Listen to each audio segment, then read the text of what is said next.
Latoya Smart, and I'm a licensed clinical psychologist in the state of Arizona. I was born and raised in Jamaica, and I left Jamaica in my mid-20s to pursue graduate school in the United States. I am a charter member of the Jamaica Alumnae chapter of Delta Sigma Theta Sorority Incorporated, and I volunteered to submit this video to help those who might be struggling with trauma in their lives. So, I want to start off today's session by just going over what trauma is.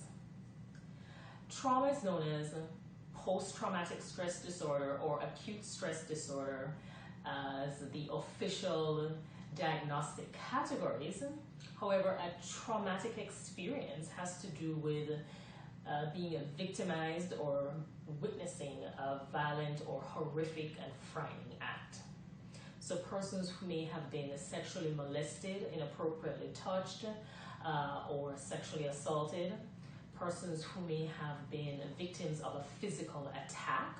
It could be ranging from very harsh spankings and beatings. This happens a lot for sure in Jamaican society, so a lot of us may remember being spanked by our parents. But when it comes to physical abuse, that involves leaving severe bruises or breaking the skin, using implements other than the hand that cause severe damage to the individual.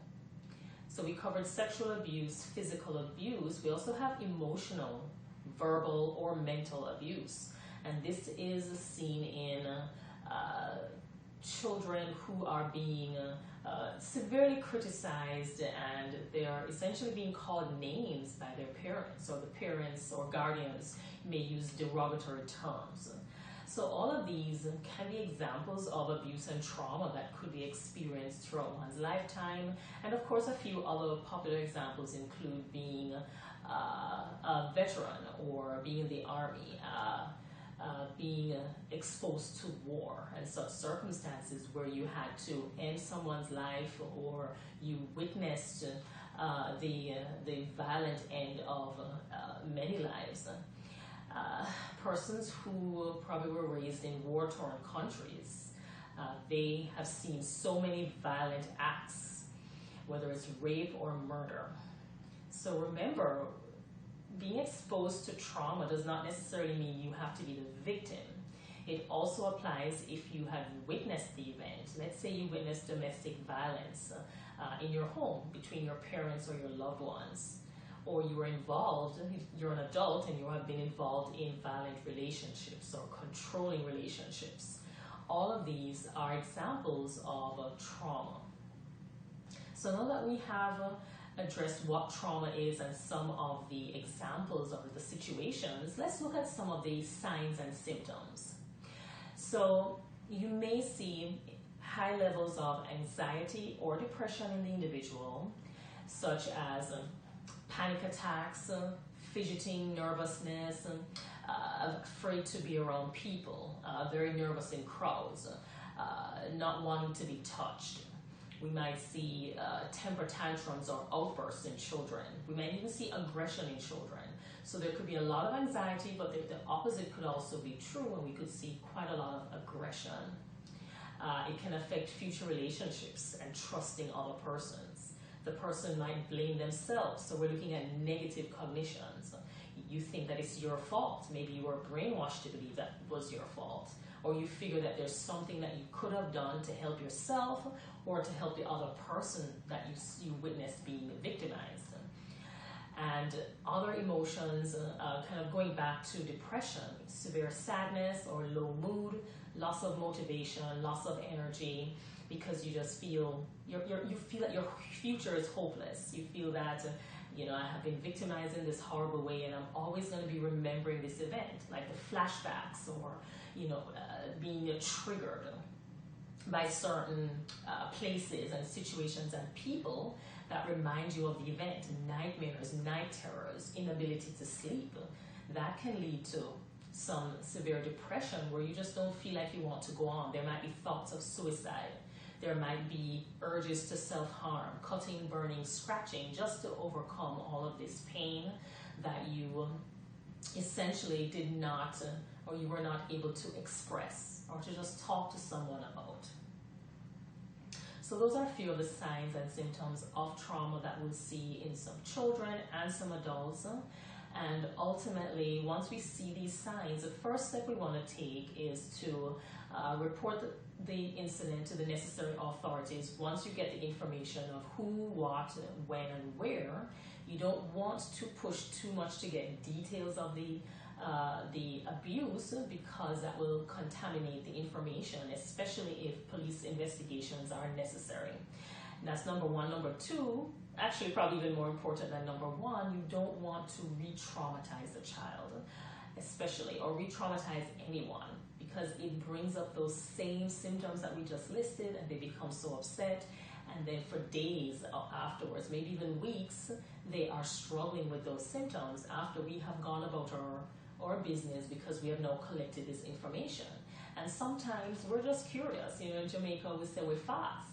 We just want to know, oh my gosh, what happened? And it's all of this shock, and all of it may be genuine, but it's not necessary to go into the nitty-gritty, the gruesome details. Once you get an idea that, okay, I was sexually abused, or, you know, I witnessed this horrible thing happen, we can leave it at that. We don't need to dig into the details. So in the next session, I'm going to talk about some ways to cope with symptoms of trauma if you or a loved one, or maybe a student of yours, if you're a teacher, is suffering from trauma. So until the next session, take care of yourself.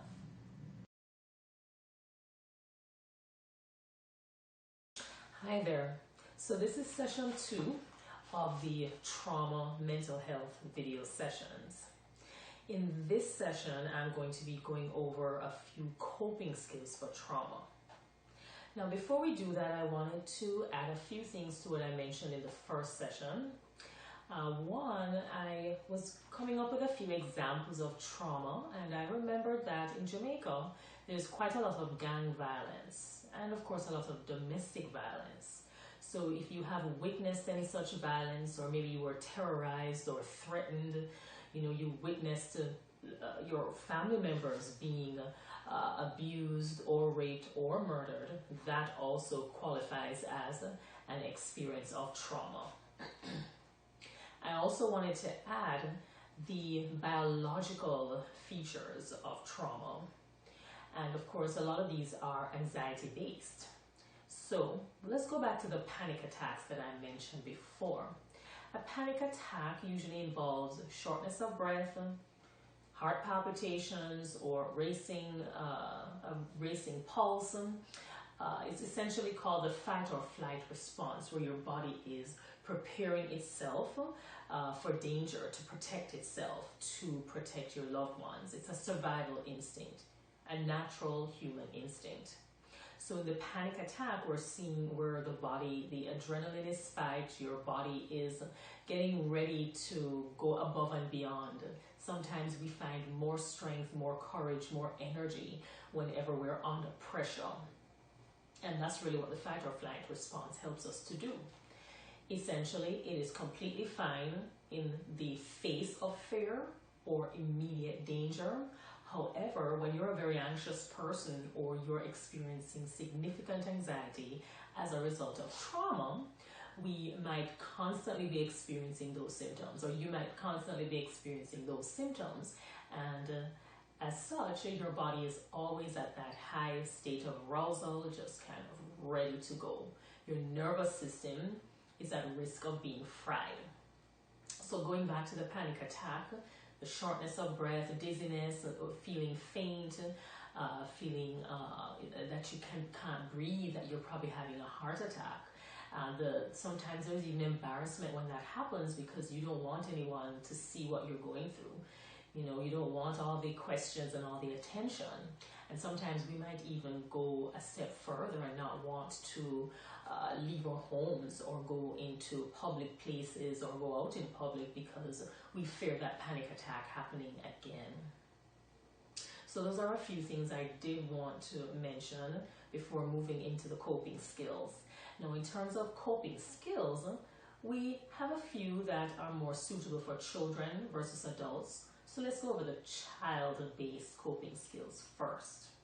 So for children, you always want to focus on thoughts, emotions, and just kind of how to challenge those thoughts, how to cope with those emotions. So some of the thoughts, as I've mentioned in the previous session, included the feeling that it was your fault, or there's something you could have done to prevent it from happening to yourself or to another person. And so there's that constant negativity towards the self, shame, guilt, self-doubt, low self-esteem. So we first want to challenge those thoughts. Let them know that they're in a safe place, of course, and let them know that it wasn't their fault and you did what you could do, or the way you reacted, or the way you're feeling is normal. We call that validating emotions. A lot of people live in invalidating surroundings or families or households, and so we're led to believe that what we think and feel isn't important, or we shouldn't think or feel those things. So the first thing we want to let children know, and of course this applies to adults as well, is that it is normal and it's okay to feel these emotions or to have these thoughts. Moving on to the emotions such as anxiety, sadness, anger, depression, and fear. In order for children to even learn these emotions, we usually start off with emotion charts. And these are documents that are easily accessible online, and they involve a series of faces showing different emotions. A lot of them tend to be cartoons, but you can also use pictures of real people. You can even work with parents and children and have them express different emotions and describe the emotions so that both can learn how to communicate with the other, if we want to even go a step further. But those emotion charts go a long way in identifying what the emotions are, and we can teach them situations where these emotions are valid, where they actually are justifiable. The emotion fits the facts. And once they're able to identify these emotions, they're one step further. The next important piece is knowing when the emotions are too intense, and when they are, that's when the coping skills come into play, such as drawing your happy place or imagining your happy place. That's a wonderful activity for children.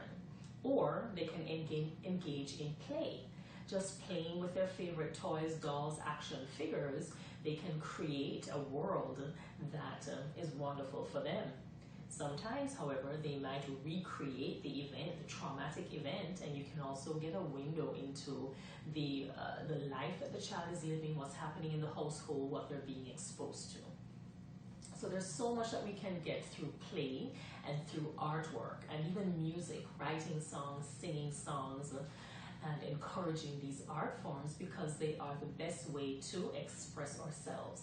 And remember that children are verbally and cognitively underdeveloped or undeveloped, so they may not be able to express to us how they're feeling or how the trauma might have impacted them, but at least they can express it through art forms. And of course, when we're working with adults, it has to do with being aware of the intensity of the emotions, knowing when those emotions are taking control of our lives. We call it living in emotion mind. And using coping skills like self-soothing, relaxing skills, deep breathing skills, finding positive things to do, hobbies and interests, taking a self-care day, taking a break, hanging out with friends, watching the stars, going to the beach, lighting a scented candle, cuddling up in a nice blanket, or wearing your favorite clothing, dressing up. There's so many different things that we can do to lift our spirits, to make us feel better about ourselves, even if it's for a short time in the moment, just to overcome these intense emotions when you're experiencing the anxiety, the depression, the flashbacks, or difficulty sleeping. Meditation and prayer and faith and spirituality also go a long way in bringing that peace that we are okay now and things can be better and we can work on living the lives that we really want to make ourselves happy. So before I leave you today, I'm going to go through a little deep breathing skill. And I'm going to turn just a little bit to the side here so you can see the process. So I'm going to place one hand on my chest and one hand on my belly. And I'm going to breathe in through the nose and out through the mouth. And when I breathe in, I'm not going to do chest breathing. I'm going to do deep belly breathing. Technically, I'm breathing into my diaphragm. However, my belly will expand and contract with the breath. Here we go.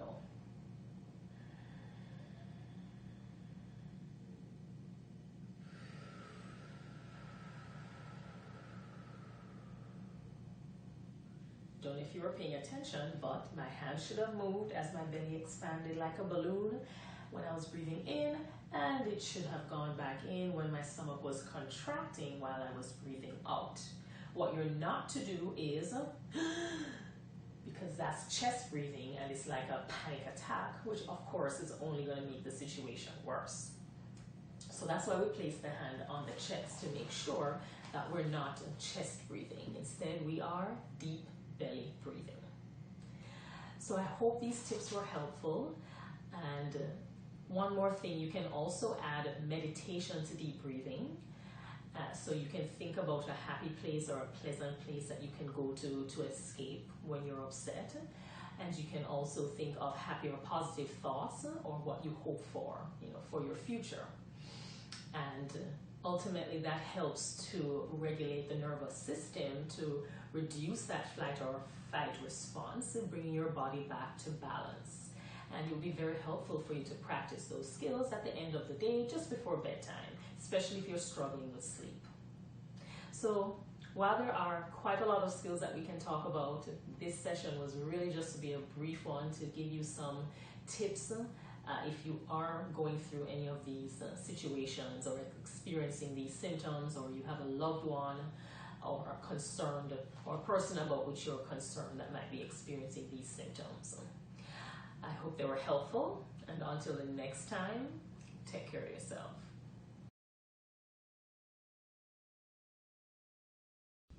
Hello, I'm Reverend Dr. Sheila McKeithen, and it is my pleasure to just share with you 5 tips on staying up during down times. Now, in life, we all experience moments when we are not at our best. There are times when it appears that 50 arrows are shooting and they're all in our direction and they're landing, touching us at different points. What can we do when those arrows touch us spiritually? They touch us emotionally, they touch us physically, and sometimes it just seems like it's more than we can bear. Sometimes those arrows touch our lives, and they touch us in our relationships, in our social relationships, our more intimate relationships, our relationships between our parents, our siblings, our friends. And we're just touched in all kinds of ways. Sometimes our career or our opportunities to work are impacted. And sometimes it hits us in our pocketbook where we really feel it, or in our wallets. But during down times, these times when it just appears like there's no way up, what can we do? I want to offer you 5 tips. And I want to begin, number 1, by saying this to you. Get up in the morning and find something that inspires you, that reminds you there's more going on in the world than what you're listening to and more than what you are feeling. It is important. So this will help you to shift your attitude. Find something that inspires you. It may be reading something of a spiritual nature. If you have a favorite author who speaks to you, you may want to read something from that passage that author has written, a book. You may want to have something that soothes you, like a smoothie early in the morning, and you wiggle your toes as you're drinking it down. It's important to take care of you. Another thing that you can do is I got up this morning and I'm in another state, I'm in another country than Jamaica, And I got up this morning and I was feeling, it was a little dreary outside. You know what I did? I ran a bubble bath. I ran a bubble bath and just played with the bubbles this morning. So find something that inspires you. The second thing you want to do is remember this. Things happen around you and things happen to you. But the most important things are the things that happen within you. There is a proverb, and it says this: you may not be able to prevent the birds from flying over your head, but you can prevent them from building a nest there. So there may be many things flying around your head, hitting you from all sides. But guess what? Those things don't have to live in you and become a part of you. You must remember that. They happen to you, but they don't happen within you. It's like someone says something and you know it's not true, but you take it personal. You allow it to live in you. You don't have to do that. Always remember, you have a choice. Things are happening around us, but they don't have to happen within us, because the things that really matter are the things we allow to live in us. So we can say no. So we're going to get up and we're going to do something that inspires us, and we're going to remember that things are happening around us, but they don't have to happen within us. The third thing is, let's concentrate on what's possible in the moment. You know, usually when arrows are hitting you from all sides, we concentrate on the arrows. And we can't do anything about the arrows, but we can say, even though the arrows are hitting, what's possible for me right now? What can I do? Not what can't I do. You know, sometimes the conversation is one-sided. I can't do this because this arrow hit me. I can't do this because this hit me and now it hurt my pocketbook. But what can you do? You're beginning to focus your attention now on what is possible. And once you begin to say what's possible, your subconscious mind begins to come up with creative things that you can do in the moment, even though the arrows are still flying. And then the fourth thing I want to tell you is, once those ideas begin to come, I want you to write them down, write them down, write them down, write them down. You know, I have a whole list here in front of me of things I just sat and wrote down. These are things that are for me to do. And I just wanted to remember, I need to get these things done. Because now all of that was in my head. Now guess what? It's out of my head. It's on the paper. And now I'm going through and checking off as I get these things done. Make sense? And then the last thing I want to say to you is that you're going to have to prioritize your list. What are those things that need to be done first? What are the things that can be done a little later? And then you pattern your actions around the things that are before you right now that you really need to get done. I hope these 5 tips have helped you to remember that during the down times, you can still stay up. You can stay up in your attitude. You can stay up in entertaining what is possible for your life. And remember, above all, that you are here on earth for a purpose. And that purpose doesn't go away because arrows are hitting you from all sides. You're still here to bring what you came to bring, to do what you are here to do, and to live true to your purpose. Remember that. I want to end by saying this to you. Abram was pretty distraught because his nephew Lot, this is a story in Genesis in the Holy Scriptures, and Abram is pretty distraught. And in his low moment, the Spirit of the Lord says to Abram, look up from where you are. And that's what I'm encouraging you to do. Abram was told, look north, south, east, and west. And as far as you can see, you can have. How far can you see? Even during the down times. Because as far as you can see, you can have. God bless you.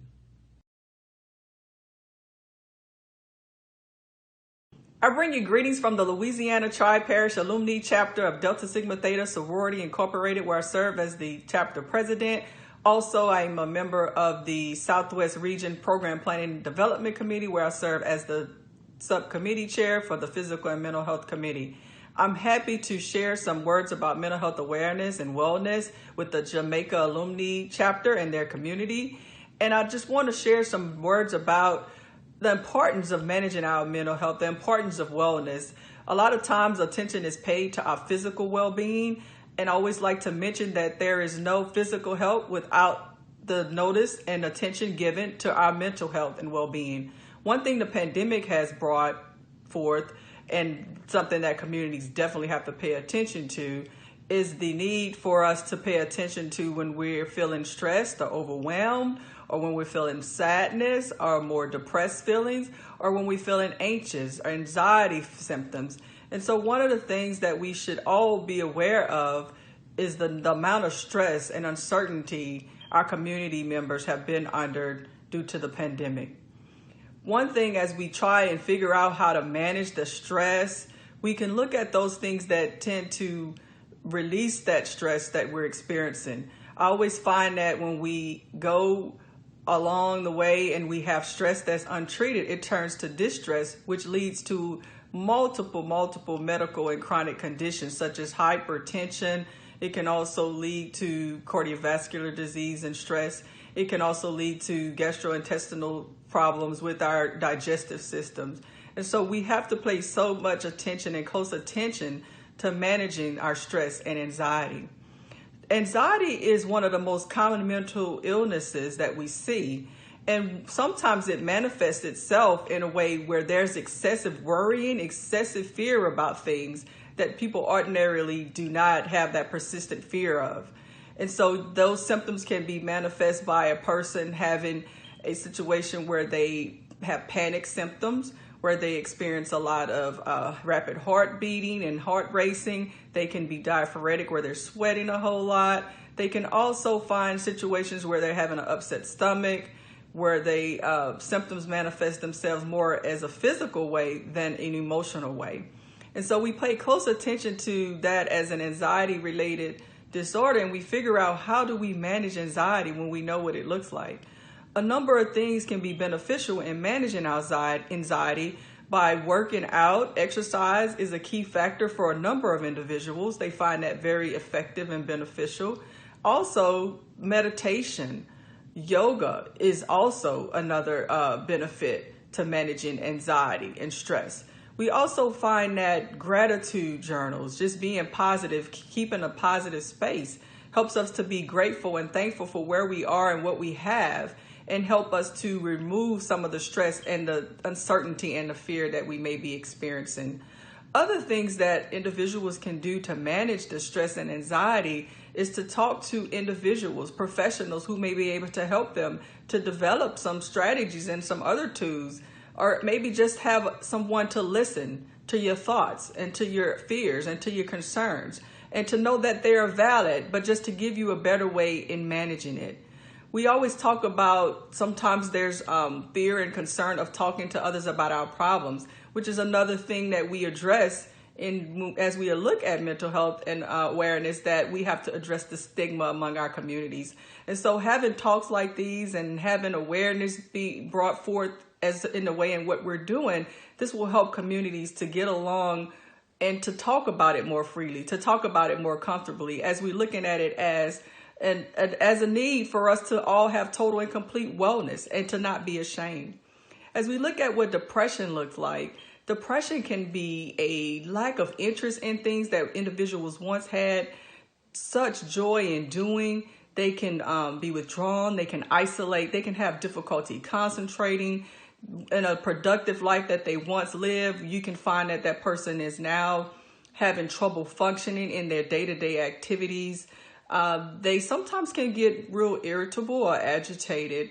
If you're noticing signs like this in your loved ones or yourselves or those who you come into contact with, it's always helpful to ask them if they're okay. Ask them if there's something you can do. Sometimes it's insomnia. They just have trouble sleeping because they're sad or they're depressed or they're anxious and they're up at night and they can't find a way out, and they sometimes feel hopeless. And so sometimes just sharing and giving someone a space to talk freely where it's non-judgmental is so helpful, it's so effective, and that they know they're not alone. I always like to share that an individual should know that they have the support of their loved ones, and that they don't have to suffer in silence. And so if you can lend a listening ear in a confidential way, in a non-judgmental way, we can all seek to gain support from one another in this difficult time that we're dealing with in this global pandemic. Also, as I've mentioned about talking to someone in a professional setting is helpful. It's also helpful in depression symptoms and managing depression. And so if there's a situation where you feel like you're not able to get up out of the bed in the morning, it's such a task to get up out of the bed, you're not able to get through your schoolwork, you're not able to get through your work day as productive, then it may be a situation where and you've tried the coping skills that I've mentioned previously. Taking a walk, listening to your favorite music that keeps you in a happy space, talking to your friends that help you to distract yourself from the negative thoughts or the negative thinking, journaling, which is helping you to get out that thoughts on paper. Also, sometimes it's just sitting outside in nature and just being thankful for where you are in the present moment in time. If all those things are being done and you're finding that they're not effective or beneficial, then that's when it's time to seek the professional help from an individual who can help you to develop more coping skills and strategies so that we can all be resilient through this time. It is not easy. We know that, but we know that we can get forward. We can move forward with the help of those individuals, our loved ones, and the professionals in our communities. I encourage each of you to take a self-assessment and also look around at your friends and families and loved ones who you may know may be struggling in silence. Offer them a safe place to talk to you in confidence, and maybe you can also help to bring them to the situation or the point in which they can get help that they need. I thank you all for allowing me the opportunity to share, and I hope that you all recognize the importance of paying attention to our mental health and well-being as we pay attention to our physical health and well-being. Thank you. Hi there. My name is Dr. Latoya Smart, and I'm a licensed clinical psychologist in the state of Arizona, United States. I was born and raised in Jamaica, and I left Jamaica to come to the U.S. to pursue my graduate studies in clinical psychology. I am a charter member of the Jamaica Alumnae chapter of Delta Sigma Theta Sorority Incorporated, and I volunteered to submit this video session to teach you more about depression, what it is, signs, symptoms, what may have caused it, and how you can cope. So first of all, what is depression? Major depressive disorder is the diagnostic categorization, but what are the signs and symptoms? We're looking at low motivation, low mood, low energy,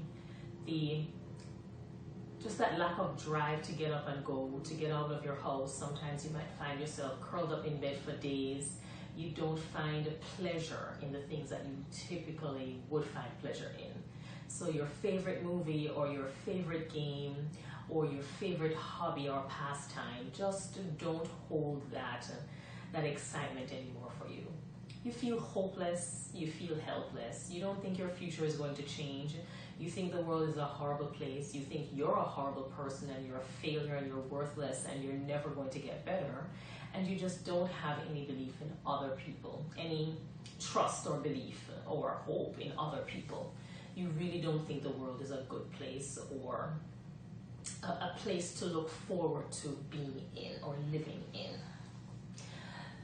And typically we might see in persons these symptoms evident for about 2 weeks, but some persons have reported even longer episodes of depression. And if you suffer from persistent depressive disorder, then you might always be suffering some low-lying symptoms or mild symptoms of depression and never return to a period of normal mood.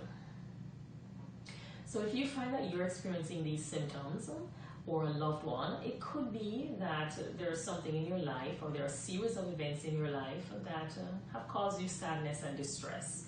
There could be grieving of a lost one by death. It could be that you are facing quite a lot of hardships in your life and You feel that you have reached your limit at coping. In children, they may be very sad, but they could also be very irritable. Research has shown that children who are extremely irritable and who engage in or display temper tantrums typically end up being depressed adults. So a series of behaviors reflecting mood instability, irritability, throwing tantrums, the moods are swinging from happy to sad to angry. That could also be a sign of depression in children. So what do we do when we notice these signs and symptoms in ourselves and others? First of all, we want to know what causes it. We call it psychoeducation, which means we're being educated about the psychological basis of our behaviors and the biological pieces. Why is it that some of us have depression or suffer from depression and some don't? It's a biological or a genetic vulnerability, which means there might be an imbalance in the hormones, your neurotransmitters in your brain, or there could be a particular gene that you were born with that makes you more likely to be depressed. Once we know this, sometimes we can change our diet and our lifestyle, or we can seek out a psychiatrist to get antidepressants to help to balance those levels. But even with the medication, it's very important to add the coping skills, because you don't want to be completely dependent on medication. You want to find some strength and independence within yourself to cope with these symptoms.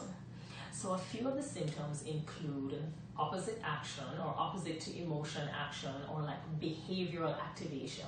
We're acting opposite to the emotion. The emotion is telling us stay in bed, be miserable, don't do anything, but we know it's not good for us. So we catch ourselves in the situation, we push ourselves to get out of bed. It's similar to behavioral activation. You are pushing yourself to engage in activities, meeting friends, participating in your hobbies, going for a walk, going for a run. Don't spend all day in bed, because behaviors can send information back to our emotions and our thoughts, or they can influence our thoughts. So in acting as if we're happy and we're busy and we have friends and we're socializing, it makes us feel better. Just as much as thoughts and emotions impact behaviors, behaviors can impact our thoughts and emotions. And of course, I already went through some of the thoughts and emotions that are associated with depression. The beliefs about ourselves and about the world, and the feeling of just endless sadness. So pushing ourselves to be active and to be busy, that can send that message back to the brain that we're doing okay and we might feel a little bit better. Maybe not a lot, but every little bit counts. Another important thing is to make sure to be socially involved or interacting with friends and other persons, looking for a social support system. You need persons to help to lift your spirits, and interacting with others is a really important piece when it comes to that. Another thing could be to add positive emotions or increase our positive emotions by engaging in fun activities, hobbies, and interests on a daily basis. Make a plan to do at least one pleasant or enjoyable thing each day, and something that's very simple and achievable.